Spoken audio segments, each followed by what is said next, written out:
just going to put these crazy, almost puzzles in front of you to try to, try to make you smile, but also sweat, smile, and also maybe unlock some movement that didn't need, or stuff that you have to pull out during crazy, chaotic parts of our game.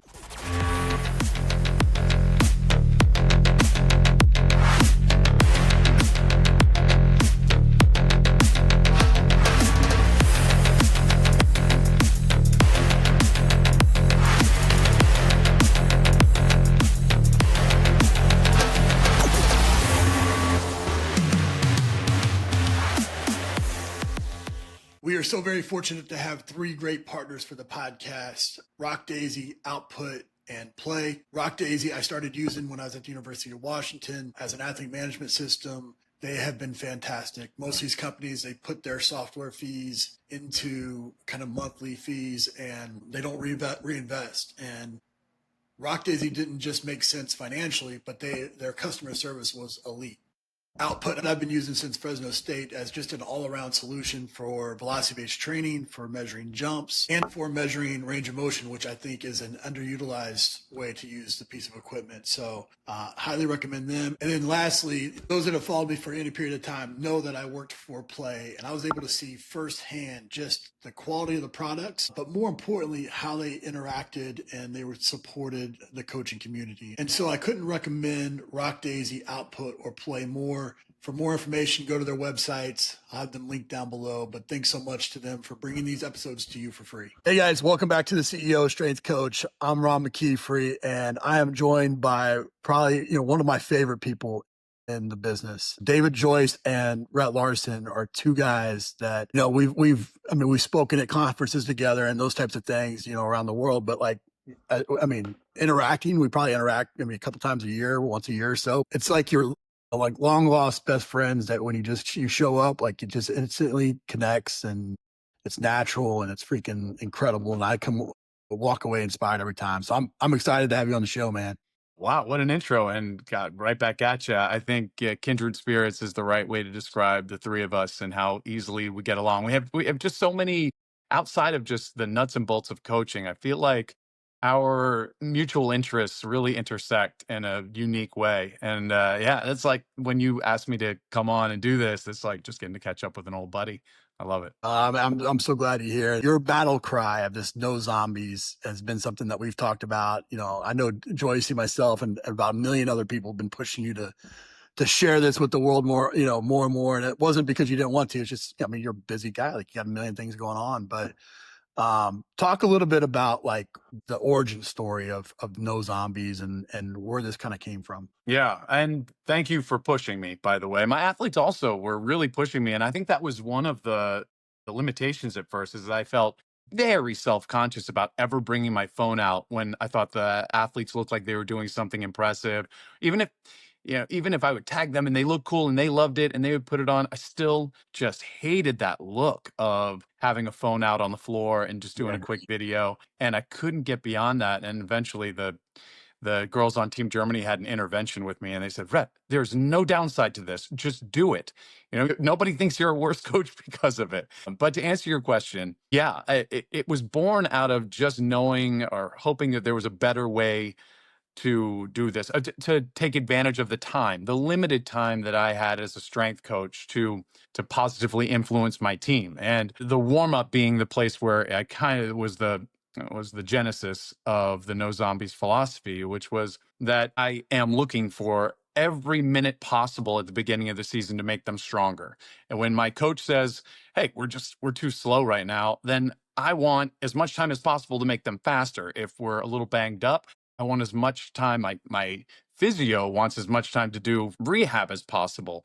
And so I thought, well, okay, then I'm scrapping traditional warm-ups and I'm going to just do what, respond to the biggest needs of my team at that time. And as a result, what happened was warm-ups were just different every day. And so the athletes never knew what they were going to get. Is it going to be, a series of kind of races that we're doing because we're slow? Is it going to be like agility competitions that we're going to do against each other to try to do that because our agility, maybe our reaction time isn't very good right now. Is it strength stuff? Is it like mini strength sessions? But it was all novel and it was all unique. And they couldn't just come in, line up on a sideline, start with some skips, then some crawls, then some walking knee hugs, etc. And things that they could sleepwalk through, like zombies.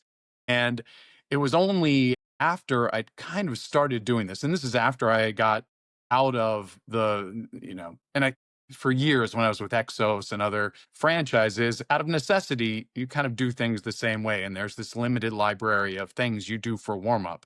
But when the restrictors are off and I'm with a team as an independent contractor, I'm like, okay, I can turn every warm up into a speed session if I want to. I can turn them all into shoulder bulletproofing sessions if I want to. It just has to get them warm, right? That's all I have to do. I get the tissue warm, stretch it out a little bit, and then we're good to go. No one's getting injured, knock on wood. Boy, I'm knocking on lots of wood right now. And then that stuff, nobody is like, right, you should film this and put it on. Then when things are actually going well, it's like, okay, well, what else can I do? Well, why aren't we just making warm-ups more stimulating and engaging in general? So instead of let's start with these jumping jacks or jump rope or whatever, let me steal games from PE.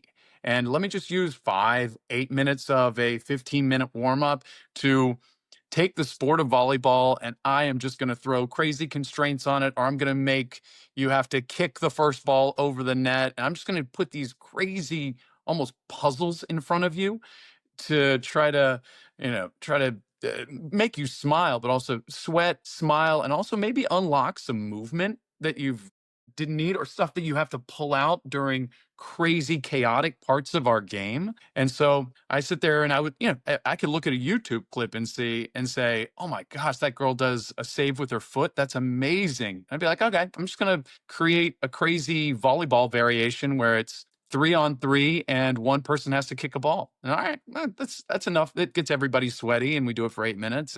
And so that's where No Zombies came. Is I just pushed against anything that the athletes had done a bunch and could sleepwalk through on their road to just getting tissue warm in favor of things that were either helping the biggest weakness of my team at that time, helping my head coach try to get one part of volleyball better on the court, or help my physio correct some sort of injuries that he's seeing cropping up, help get them strong, or just delight them, just make them compete, make them have more fun so that we're leaving warm-ups sweaty, smiling, and maybe with some new movements that we've unlocked because I've put such crazy constraints on the game. Or maybe we're playing maybe we're playing, we're just making them better athletes. I'm ranting here, but we rail often as strength coaches about athletes that are just one sport athletes. Yet, why aren't you using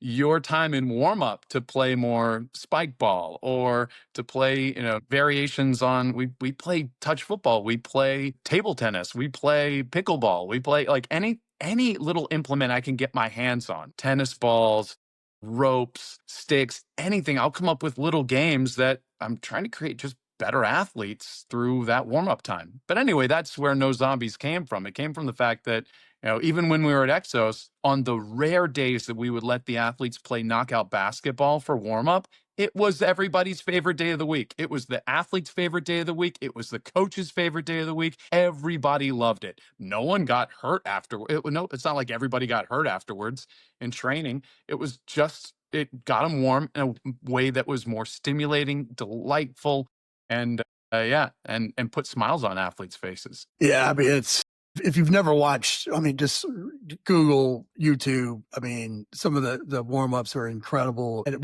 you can't watch it without seeing the pure joy in your face and in the athlete's face, and then everybody that's involved. I think it's awesome, and I know it's important for you to. For others to know that it's not like you don't just take this approach with, the warm up. Like this is your entire training philosophy. Like this, it carries over into the weight room, carries on over into other aspects of your training. Talk a little bit about like for the academic, for the by the book strength coach that is just looking for like neural, mental arousal, neural stimulation, and puzzles and all these different things that, team building. Like, what are all the actual components of this that's maybe bigger than just, watching people play kickball or something? Yeah. Yeah, yeah, and that's a great point to bring up, and we can talk about the weight room later because it's a different form of kind of no zombies. It's not quite as chaotic by necessity, by safety. But going back to the question you just asked is, yeah, if you were to take a 15-minute warm up, and in fact, if you are a very traditional strength coach who's been doing maybe a variation of what I just described, maybe you have three or four different warm ups that you cycle through depending on what maybe an emphasis is that day.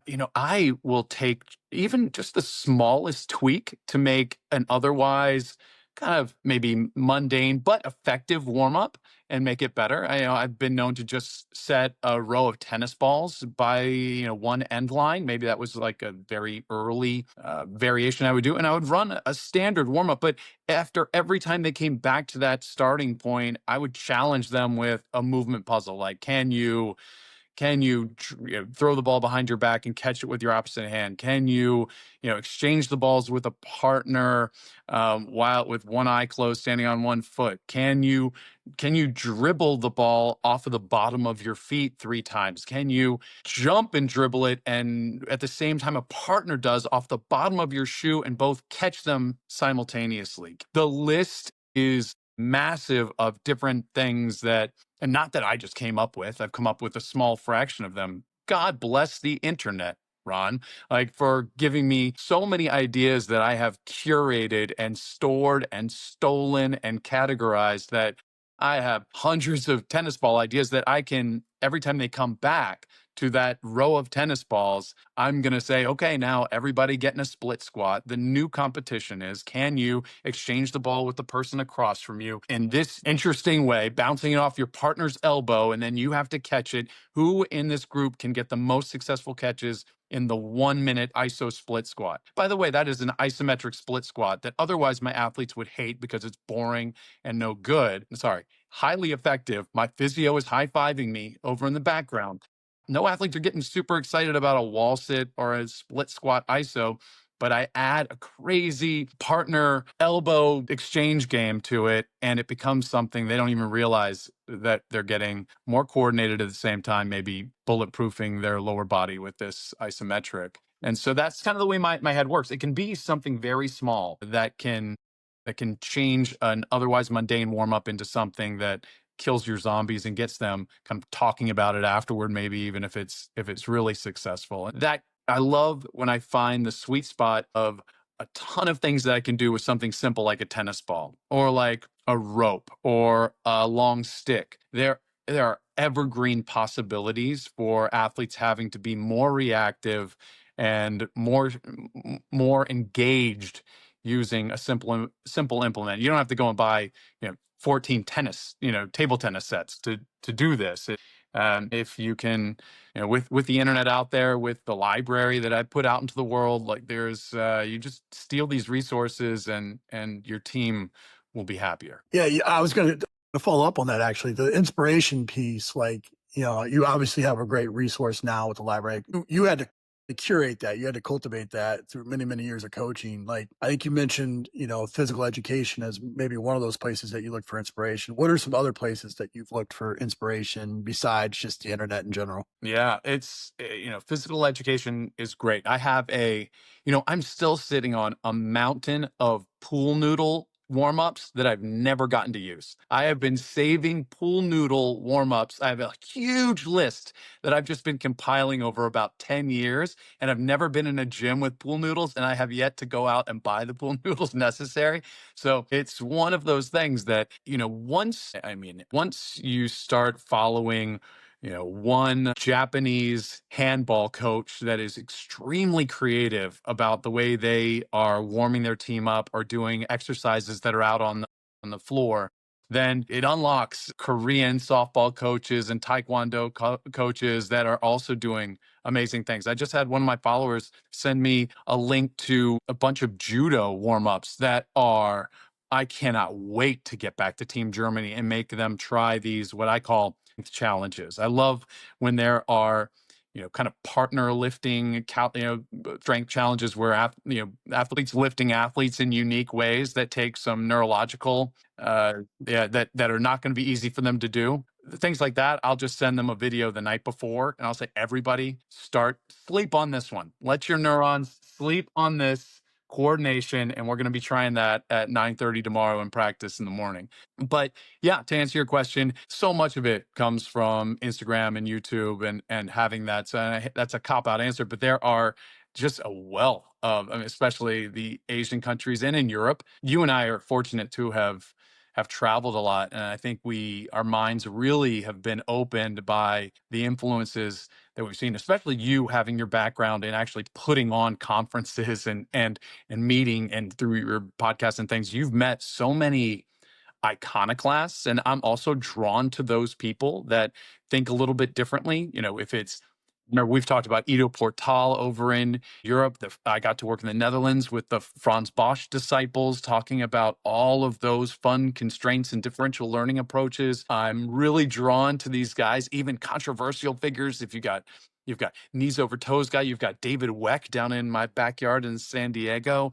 And these guys are just thinking a little bit differently. Well, when you have opened your warm up as a time where you can experiment, when all you need to do is get them warm and you have that mindset, that is the perfect time to kick the tires on some maybe ideas that are a little bit controversial or out there. And I have found, like, for example, with the WEC method stuff, a lot of gems that my athletes really respond to, and I think are really moving the needle on making my athletes more explosive. Yeah, you said that perfectly with, when anytime you travel outside of the country, anytime you naturally get better. And I think it's so important to your development as a coach to challenge your ideals. That's part of being an entrepreneur in this framework, is challenging your ideals. But you seem to do that naturally. And I think that's one of the things that makes you great. But not Well, everybody. well, Ron, let me just say, like, I also is selfish as well. Like, also, I'm looking to differentiate myself from other coaches in my space. Like, let's not kid. Like, I'm so lucky that what I truly believe is the best way to train athletes is also something that's a little different than what other people are doing. Like, It's I an like. entrepreneur. How much would it suck if I unlocked the fact that just tons and tons of brutal isometric exercises are the best way to get athletes warm before training? If I truly believe that in the study, like, I would just, my job wouldn't be nearly as fun. But I honestly believe that training my athletes this way helps us become better overall athletes and volleyball players. And so I am also doing this because, it also differentiates me. And I don't think that's something we should be ashamed of. I know you'll agree. 1,000%. Keep your job. Like, make it easier to get your next job by doing something that sets you a little bit apart from, the rest of the pack. And if it's not the no zombies approach, I encourage young coaches, find your thing. Right. Find the thing that speaks to your heart, that you love to coach that way, and make it your thing. It's actually a great segue into what I was going to ask you next. In that, like at this point in your career, you're choosing your jobs, right? And you're choosing the people that you work with, and that there's synergy there before you even take that role. But like that's not always the case. And when you do think outside the box, when you do things a little bit differently, a lot of times there's pushback from people around, whether it's the athletes, it's the coaches, often it's the coaches. And you can argue movement puzzles and neural arousal and all the different things that are going to kind of go into why you're doing what you're doing. But when they walk by and they see people hitting pool noodles, that's a tongue twister. Like sometimes the seriousness, like there's a little bit of a concern about that, right? Like how do you create buy-in with your coaches, that maybe aren't maybe drawn to that naturally, and then how do you ultimately balance the seriousness with the fun, with like the seriousness of like we got to get some work done this session as well. Yeah. And, it's worth noting that I've been with Team Germany now for, this is my 5th year. I'm the longest lasting coach on the coaching staff by far. And I've been through 4 head coaches in 5 years. So I have had to convince, or I've had to sell them to an extent on my form, or my style of coaching athletes. I've had to do that a couple times. Now, that said, that's overstating it, because luckily, living more transparently, living more on the internet, where I've started posting not only some of the creative ideas that I use for warm up or in the weight room, but I've also started defending it and giving the why to how it works. Luckily, there's a bunch of great research about the ecological approach to training and how constraints based approaches and all these new ideas to motor learning are thankfully coming out at a time when so it's people are more accepting of their let me just say there's fancier words to describe the games that I'm doing in warm-ups. And I'm lucky that my last two or three head coaches, or the last two head coaches have come in knowing full well the zombies, no zombies approach and are totally bought in and can't wait to start, getting in on that and having that be part of their training philosophy. It meshed perfectly. Now I kind of don't have to worry about it. But to answer your question, the way that you do it with a serious coach is kind of the way that I described it being born, which is you start by making the no zombies part the part where you are just addressing the biggest needs of your head coach at the time. So you're watching what the head coach is doing in practice. And if he is doing a drill and he's frustrated that the athletes aren't moving into those positions well enough or not reactive enough, then you copy and paste that drill into tomorrow's warm up, except with bungee cords resisting them into these things, or with weight vests on, or blindfolded, or doing that drill with a weight vest, but they're only allowed to use their opposite arm. And he is going to be delighted that you're not just a generic strength coach that is making them do jumping jacks for the 500 millionth time that he's seen. You actually paid attention to yesterday's practice or what you heard him complaining about at dinner 3 nights ago, and you're addressing that in warm up. Same with your medical staff. You are the guy that when they are complaining that, oh my God, these girls with their low backs and the blah, blah, blah, you're like, hey, tell me your 3 favorite low back exercises. I'm going to put them into the next 3 warm-ups. It's going to be part of a circuit where we get warm. I'm going to let them play a game. Then we're doing your exercise. Then we're doing a shoulder exercise. Game, low back exercise, shoulder exercise. And that will be the circuit. So it starts in that way, and that you are earning the right with your head coach, maybe your stodgy head coach, you're earning the right to be playful later. But he has to see at first that it's a tougher warm up than he's ever seen, right? It is more pointed. The girls are maybe getting frustrated, they're failing, they're sweating, they're straining because maybe there's strength involved in it. That's how you sell it. Fortunately and unfortunately, what you see on my Instagram page is a lot of very fun stuff that the athletes love. But that gets layered on much later. And early in the season, it is much more of you're going to see a lot more handstands against the wall and isometric wall sits. And I'm going to try to find ways to make those interesting. But, that's going to be the meat and potatoes. It's going to be relay races and things that might look fun, but it's really speed work. I'm really just trying to get turnover and acceleration mechanics or some acceleration reps done early in our season. Yeah, you mentioned something there with the failing piece. Like that's the best way to kind of figure out and push to kind of the envelope of where your athletes are at. And really, as a coach, it's the best way to identify where you need to make some adjustments in your training.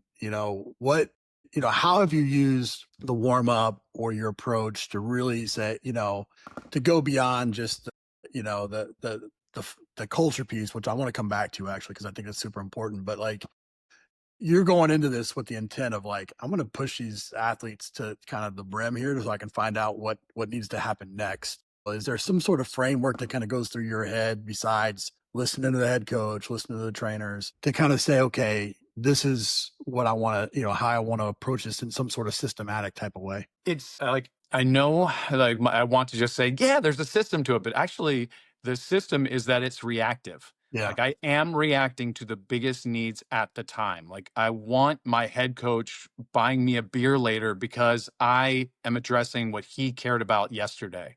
So I like my system is very fluid. And that is, and I'm trying to just create enough of a library that I have solutions to the problems when they come up. That's more of the system is just my being prepared for as many contingencies as I can. If a little problems with our team, if it's knee problems, if it's injury wise, or if it's performance wise, how can I address that using whatever modalities I have? I love to use stuff. Like I love having a big war chest of toys at my disposal that can solve these problems because I find that just is usually more stimulating than just basic body weight, whatever kind of stuff. So there's a sweet spot of failure in a warm up. Like you don't want the athletes cussing as they leave warm up and nobody's smiling because it was so frustrating. Right now, we have a warm up game that we have tried. We just finished a three country a volleyball tournament, and we try it once per country. I've tried this warm up where the athletes basically have to cooperate together to anticipate and track a volleyball in the air that then bounces off their back while they're on the floor, and their partner has to then bump it into a basket. And they are about to kill me because it went from after the first time, they're like, when can we do this again? We're so close. They had so many close calls. But I pit the two teams. I pit my veterans versus my young guns every single time. And they always come close, but they have failed. We've ended 0-0 for three countries in a row. And now, after the last one, I don't think I can do it again. They're so mad. They're so frustrated. I'm going to have to change the constraints a little bit. But, Don't but get mad about that. there are skills in that. There are skills in this, what we're doing. They have to be better at these. They have to be better at anticipating where that ball is going to bounce. You can't tell me that doesn't relate to volleyball. If I do a challenge where they're only allowed to be using their opposite arm and they can't do it, I might make them have to pass a volleyball in with their opposite arm into a basketball hoop. That could be really hard and could be a frustrating 8 minutes of course, I'd make them run around and do things to get warm before that, maybe that final part of the challenge. That could end 0-0. And if it did, they're going to be frustrated, but nobody's going to be telling me, no one can tell me it's not valuable to have a better left arm if you're right-handed in that scenario, because that's happening constantly on a volleyball court. And so my head coach will applaud me for that. My athletes will understand. And it's fun because it's with a volleyball. I mean, that's certainly, even though it's frustrating for them, it's way better than doing the same crawls and skips and jacks that they've done in all their other teams. So that's kind of that sweet spot. Is I don't mind a little frustration because, and honestly, frustration I think brings us closer together as a team. I think when we are struggling together, we're coming together. And and something I meant to mention in your last question, but also fits, is that we also can't do this if we're not being successful on the freaking volleyball court. Like, right now, not we're in a good spot. Like we missed the Olympics barely, missed going to the Olympics in the last quad. And this year we've come out of the gate starting at, probably 12th in the world, and in a week we're going to go to the final 8 in our first tournament. So we have already jumped up the ranks, and every team we play watches us in our warm up before competition throwing frisbees to each other and running around while they circle up and stretch, right? So it doesn't work if we're not beating that team Right. across that, right? If we're just all chuckles and we're not defeating teams, then none of this works. But fortunately, this seems to create athletes that are more stimulated, more ready to go, working on weaknesses more often than the teams that are just getting warm. Yeah, I think that goes back to what I was saying with the seriousness. I think I mean, there's a balance, right? I think that, but you do such a great job of explaining the why, even like you said, of sending the puzzle kind of the night before and having them, like you're not just sending a puzzle saying, "Be prepared for the warm up." Like you're making a touch point with your athlete every night, that creates that kind of buy-in, that kind of belief into the system that leads to this culture. I wanted to come back to the culture piece because I think honestly, it's one of the, like, I always believe that the strength coach is like the enlisted drill sergeant, right? Like this is the Right. person that's really the heartbeat of your organization. Needs to drive the culture, needs to drive the accountability, but also needs to create an environment where they're going to get better. Your approach, who you are as an individual, do that. I think.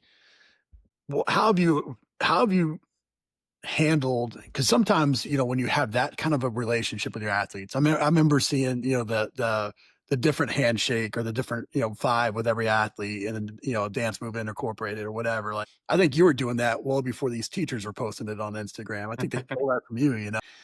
Like you create this connection with your athletes that goes beyond the weight room, goes beyond the court, goes beyond a lot of things. Sometimes that's probably met with some resistance because like this person shouldn't maybe have this kind of power, obviously the smart coaches, like the last couple of coaches that you've had are the ones that embrace that completely, and see that as a weapon, as well. But talk a little bit about like how that approach has gone beyond the court and how you've been able to drive a culture within an organization, just thinking outside the box. Yeah, and it's been, and I'm glad you asked this because it really, a lot of it circles back to the weight room. I'm allowed to be more playful in warm-ups when the weight room is a place where we're really getting work done. And I'm using the same elements that make the no zombies approach good, all these gamification levers that I am pulling that make each weight room session a place that I'm really focusing on almost conning the girls into giving me 100% effort when maybe they don't want to. Right. There's a lot of athletes, a lot of times that we get our athletes late in the day and they've been through a practice or two and they're exhausted and they want no part of weight training. Well, a lot of my brain power has gone from thinking of just exercise selection and periodization to really trying to figure out how can I con them? How can I make them give me 100% when maybe their brain doesn't want to? And so when the weight room looks like that, when it's a place that has so much camaraderie that, well, it just got dark, that is so much kind of raucous enthusiasm, when girls are screaming for each other and running around the weight room celebrating, like, you gain leverage, you gain the ability to, that's really, I think, where the culture starts. That's where we really do great work with starting the culture, is in the weight room, where I'm always teaming them up in new and interesting ways, so that the squat jump contest last week, that was you just trying to beat your best time, and now you're paired up with somebody and the two of you have to battle against the rest of the team to have the best squat jump. And so it's those kind of things that I'm doing every single week, making sure that every single session has an exercise they've never done before, or maybe only done once. Because when it comes to the pushes and pulls that we have to do for our upper body, Ron, I can come up with 1,000 different variations on a bench press. Right. Bench presses are not moving the needle are not moving the needle on volleyball. Pressing is, and so I will, when you look at my sheet in the weight room, when the girls come in and look at the computer to see what they have to do, there's always exercises in red. Those are brand new exercises that they're going to have to figure out today, and they can't sleepwalk through. And Right. so that is, I think that's part of it, is part of that culture also, is kind of goes back to the weight room. Yeah, I mean, you said two things there that really stood out to me. And, when I was in the NFL, like I would always say that my job is really many different ways can I trick you into squatting today? And I think, like, again, because nobody, like the athletes come to you because they love to compete. They don't necessarily love the weight room all the time. And you have to show them through your actions and through your programming that this is, it's beneficial both from a performance standpoint, but like the psyche part of it, like accomplishing things that you didn't think that you could accomplish and reinforcing that every single day, like that's powerful, and you're doing that with your games. And, leads into like the variety. One of my 10 principles is variety. And that's one of the things that my staff always gets, they get frustrated with me with, because I'll be like, all right, this is the program for the day. Now, how do we make this more fun? Like, how do we change this up? How do we do it in a different way? And I think just asking that question is, each day will get you out of that kind of no zombie kind of environment to where you're just going to go out and punch the clock and everybody's going to be bored and you're going to do it again. Right.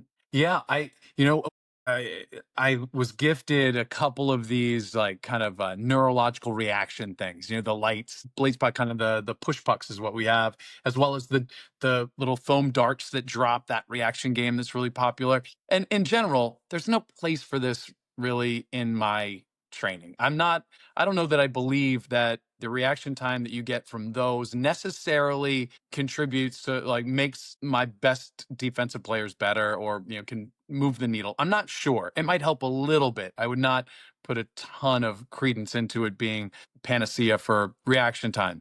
That said, one of those bouts can take 15 seconds, and if a kid can come off of a squat, and then I can say we're also having contests to see who can get the most reactive lights in 15 seconds. That is adding a cumulative 2 minutes to my whole weight room. That is nothing. Like, that is nothing, but it is delighting the athletes. They come over, do that thing, then go into my computer where they have to put in their best score on the push pucks, and they get to compare themselves to everybody else, and they get to be mad or happy, and they get to talk some smack loudly to the rest of the room. That's all it takes. Like that's all it takes to make an otherwise, having done squats for the every Monday for the last 4 years to a squat session that everybody's kind of excited about. Like because I Right. made them do the blaze pods down in a squat when their legs were shaking and they had to do reaction time.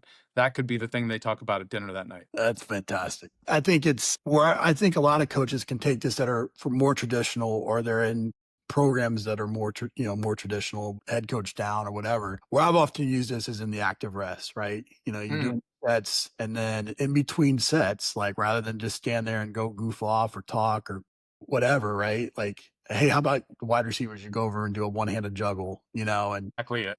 they think it's position specific, and I'm like, I don't give a crap. It's like it's giving you something to do while I want you to rest, And I think there's opportunities like that all throughout the program, to really incorporate this in. And I mean, you We best thing I can just say is just go follow your stuff, and you'll find ways to do that. I mean, it'll come natural that way. And one of the one that has been the most fun for my athletes right now are the ropes, are the rope flow stuff, the rolling ropes, like the where you're taking kind of these jump ropes and you're not jumping over them, you are moving them through like around your body, and your body has to contort into crazy different shapes to be able to pull it off. It is coordinative, it is evergreen because there are thousands of different tricks that you can learn, but your shoulders will be burning afterward. You'll be sweaty. You have to learn it. It takes tons of coordination. And now, like, it is to the point that when we're in practice and girls get subbed out to sit outside the court for a rotation, they immediately go to the rolling ropes and they start practicing to try to learn to upskill themselves in this something that they didn't even know existed 2 years ago. And now they are excited to learn, new party tricks with this rope, and they're getting sweaty and their shoulders staying warm as a result, as opposed to just sitting on the sideline and kind of randomly moving around a little bit to try to stay warm. It's more pointed and it's more interesting. Yeah, I think you find ways for those tools to be exactly what you're saying, and where they can continue to accomplish a skill or a movement. I also think that there is a piece where you could just have a percentage be what I say with our staff is like you got the meat and potatoes and you got the sugar. I don't You got to throw a little sugar in for them to freaking want to do it, right? And so Right. as long as I get to do the meat and potatoes, I don't care if you want to go freaking catch darts being dropped. Yeah. I don't Right. care, you know. Exactly. You hit my numbers in squats, you hit my numbers in Bulgarians, I'll let you play. I'll let you play for 30 seconds afterward. I'll design a fun balance contest using our accelerometers. We did that last week. That's a nothing exercise. Like that is really, but I know it only takes 30 seconds and the girls were talking about it all day. And yeah, it's just That carries over the organization. It carries over into the lunchroom. It carries over into dinner. It carries over into these other things. And I mean, you see it with your athletes, the kind of relationship you have with them. well, and Ron, honestly, this goes back to the origin of the question, which I thought was so good. That there's a vulnerability that I also show. Like I'm doing this stuff with the girls a lot of times. Like I had to do the balance contest, and they all saw that I was at the bottom of the pack, and I actually thought I was going to beat them in this. But I'm also, you know, before, like if we have a competition at night and we will do an activation session in the mornings before that competition. We do it in the hotel. We'll just get the conference room in the hotel, and that used to be what most teams do, which is a yoga stretch kind of session.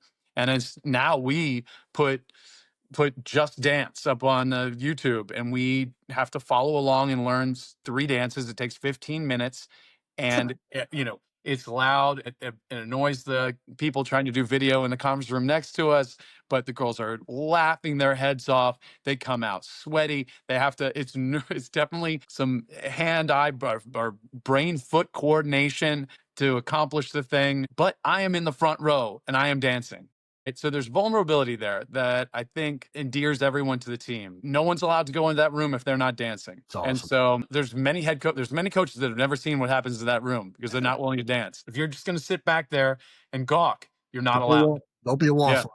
Yeah, Yeah, that's right. It's like Fight Club. If you your first day at Fight Club, you must fight. that's fantastic. So yeah, I think that's how you also get the buy-in. You've got to Yeah, put up to. Like I'm not afraid to look stupid.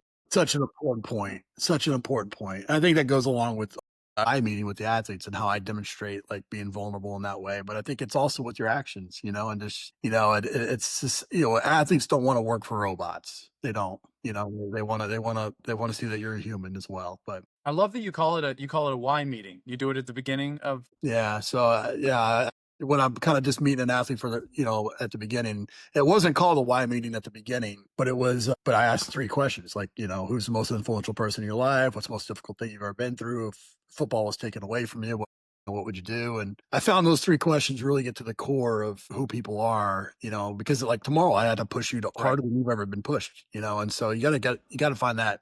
I remember that now. Yeah, I remember this now. That's us having I have to model that so that they know that it's okay to be at that level, I think it's the same thing when you're doing things like this, to be able to go do that.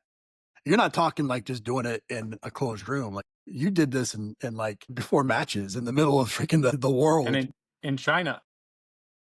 So, it's awesome. Well, one thing you did mention that I wanted to touch base on quickly here is you mentioned how this has helped separate you from other coaches, and like that's like the intent isn't to be, and I'm not, you know where I'm coming from with this, is not to be Mhm. like a circus act. It's like, but the intent is to, yeah, you got to differentiate yourself in a crowded marketplace and finding different ways to do that, and what comes natural to you. And so, like, talk a little bit about, because it's led to I think you choosing your job. I think it's led to you building like these partnerships with companies that they want to send you these cool tools sometimes, like you've been able to benefit from just being you and thinking outside the box. Talk to, like what's your advice for a young coach to, when they don't really know what that thing is yet, but they want to try what they think that thing is, to where they can put themselves out there in ways that, kind of figure out what that lane is. Right. And I think an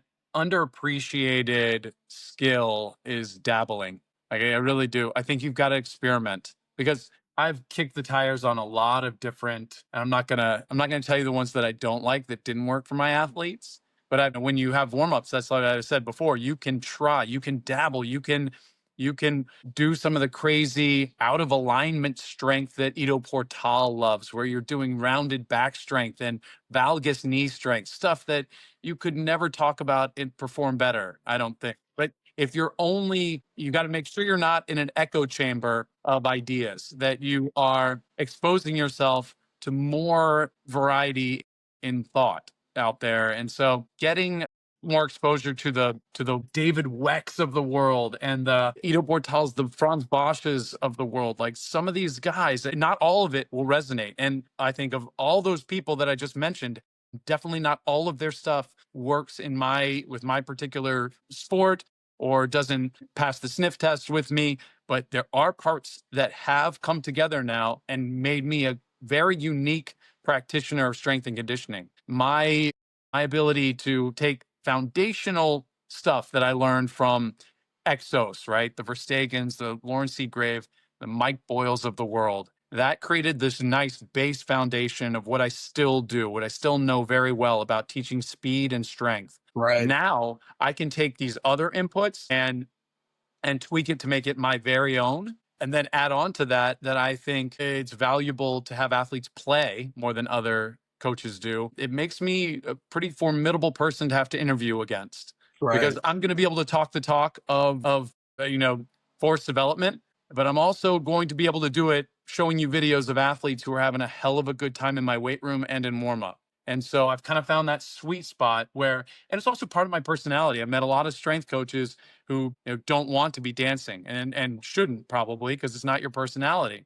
But I don't mind that. And maybe you're a strength coach that is far more analytical than I am. Maybe you know everything about force plate data and being able to read it. I don't. I would have the most horrible case of imposter syndrome if I had to have a dinner with you and we were talking about vertical jump training and you were telling me all about impulse data from your force plates. I would be completely intimidated. But if that is your thing, get into it, embrace it, make that the thing that every athlete that I get that comes from you to me tells me how amazing you are at diagnosing exactly what was wrong with their jump or where they needed to get better at it. Like, and I tip my hat to you if you have it. So it's not just find what suits your personality, double down on it. If you are inclined, tell people about it online so you don't have to have as many job interviews. I mean, honestly, my Instagram keeps me from having to interview for jobs anymore. Like that's a little thing that I do to justify it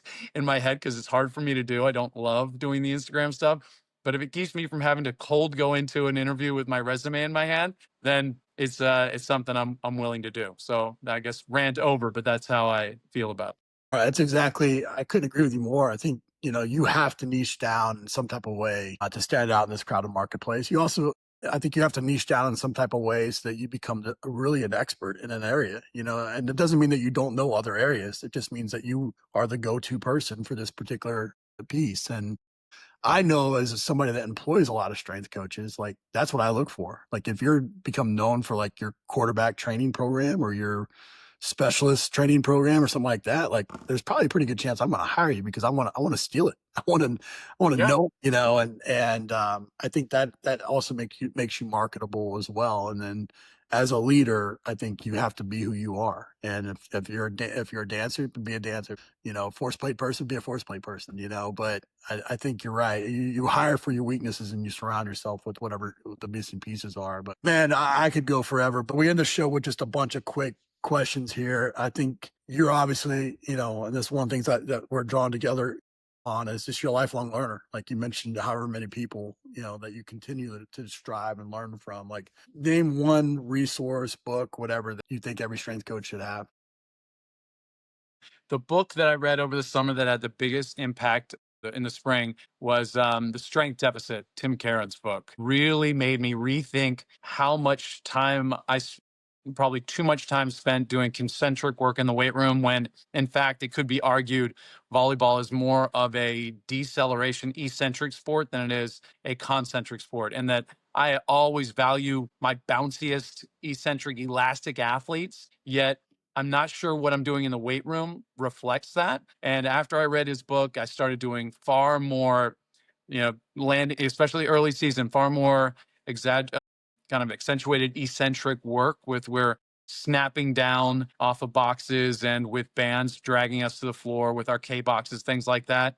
It is a really nice book if you're working with explosive athletes. That is definitely that was my mind expanding book for this year. Yeah, we actually just had him on the show. So, I don't know where it's going to fall with this episode, but you'll see. Okay. Who's a coach that's inspiring you right now? Right now, I get inspiration from a bunch of coaches. One of my favorite coaches of all time is a guy named Victor Hall, and Victor Hall been at Exos forever. He is just this, I find myself often asking, what would Victor do in this situation? He's just kind of that guy that he doesn't coach the way I do. We have different philosophies, but he's that guy that I think about a lot, and he doesn't get to do enough coaching because unfortunately he's also really good at leadership and management. So Exos oftentimes puts him in presidential, vice presidential leadership positions, but he is an inspirational coach. He's great. What's one area that you're still working to improve yourself on? Of the fourth place stuff, that was not a loose example. I know that is a place of weakness for me. I'm about to go to a team in Istanbul that is one of the best teams on the planet for the club season this year. And I'm going to get a bunch of very high caliber athletes that I think I'm going to have access to a lot of these tools. And I want to be much better at the sports science side of things. I don't want to be that old guy who doesn't know how to work his cell phone. Like I don't want to be that old guy that just is like, no, I'm the no zombies guy. I'm simply not going to do it. Like I love learning new stuff. So I'm kind of excited about rounding out a little, getting smoothing out that rough edge to my skill set, which is analyzing a lot of this sports data, readiness data, things that we haven't done a lot with in Germany because we just haven't had the budget or the equipment. What's best piece of advice you've received as a coach? Lean into what you do best. Like lean into your strengths. I really, that has been foundational for me as somebody that spent 10 years in franchises, kind of following a really successful model that I could have had a long career just following that model for sure. But I don't think we'd be talking now if I hadn't really leaned into what I like doing. and I've got that advice and I've run with it. I think there's, you see it as a young coach, right? Like you got to try a bunch of different things so you can learn who you are. But I think that's such an important for especially the young coaches that are watching. I think knowing who you are as a coach is probably, because then you become selective of jobs. You don't just go take a job just to take a job. You're like, I'm going to thrive in that environment. And I think that's how people really kind of navigate this thing the fastest is if they go to places. You still test yourself, but where you're Yeah. sure you're gonna be what's needed in that environment, that's where you're gonna be able to separate yourself for sure. And another one now that just occurred to me, and I stole it from Ben Bruno. I Yeah, heard him answer this question years ago, and it stuck with me. And he said that if you have to eat shit, don't nibble. And I thought that was so right. And because I am somebody that avoids conflict and avoids confrontation just naturally, I want to be real positive. I want my weight room to be positive. I want everything. But I think about it all the time when I have to have a hard conversation because I've come to learn that, I need to love my team more than I dislike having a hard conversation. So let me give him credit for something that's in the back of my head whenever that question comes up. that's fantastic. Well, man, like I said at the very beginning, like you're one of my favorite people. I love people that think outside the box, and we could have you on for all these different, being a great manager, being a great entrepreneur. I mean, you're building your business, all those things. But what I love the most about you is that you think outside the box. You don't just, you always ask why. You always think of it. I wonder if there's a better way or a different way of doing things. And people like that are the ones that make this world go round. So appreciate you being on the show, brother. Well, Ron, let me give you a little bit of credit because a lot of credit because you are somebody that's talking about not only having that idea that you just complimented me on, right? That I'm thinking outside the box and I'm doing my own thing. But I think a lot of coaches don't take that next step that you are so pivotal in instructing people on, which is to be more entrepreneurial with it. I've been doing this a long time and I've had these different thoughts, but it's guys like you that remind me, hey, don't just keep that in. If you can think of a way to create another vertical for yourself to be able to earn some income that allows you more freedom to be able to pursue jobs where you get to be more creative, if that's what you want to be, then you should be doing that. And you should be finding avenues to be able to create different ways. That's why I created the No Zombies warm up library. And so that's been a fun project. I also kind of dread Instagram. I dreaded having to put this out into the world and dreaded kind of the feedback. I had a bunch of imposter thing of like, oh my God, is people going to say it's not worth it? And it's been nothing but positive, and it's hopefully enables me to have more financial freedom in the future. You're the guy that's been talking about that for a long time with your work, and it's instrumental. It's pivotal for a lot of strength coaches like myself. So thank you. Appreciate that, man. Well, last question. You mentioned the No Zombies website or library. Where can people find that and keep up with all your work?